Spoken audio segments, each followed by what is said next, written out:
Human reservation bill कालचे ज्या पद्दतीत हावजात काँग्रेस आणि अलायन्स पार्टनर हांच्यांनी जे डिफीट केले खरें म्हणजे हो अन्याय आसा.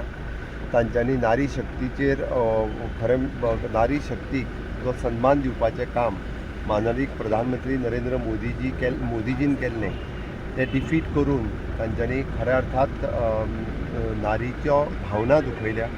पॉलिटिकल रिजर्वेशन महिलां खातीर मेळटलें आसलें तें न दिवपा खातीर काँग्रेस, तृणमूल काँग्रेस हे सगळे जाण हे DMK सगळे जाण जबाबदार आसा.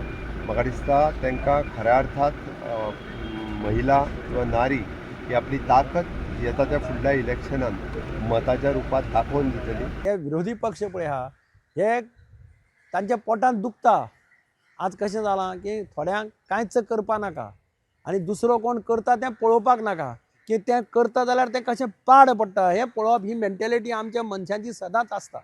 हें हांव सगळे कडेन पळयता, मडगांवां सुद्दां पळयता. हें मजगती विरोधक म्हणटा ह्या बिलांत गोंधळ आशिल्लो. हे जे बिल जे हाडलां दिस इज अ फार्स. कित्याक ते बिल जर आमी पळयत that bill is a delimitation bill. Woman reservation bill 2023 सगळे युनायटेड ऑपोजिशन पार्टीन इन्क्लुडिंग काँग्रेस पार्टीन समर्थन दिल्लें. Unanimously with one voice we have pass the bill. Narendra Modi कोण हाडयता ते बिल आज इम्प्लिमेंट करपाक. जो एक रॉंग प्रोपोगंडा हे भारतीय जनता पार्टीचे कार्यकर्ते आणि जे अंधभक्त जे आसा तांणी बंद करचे.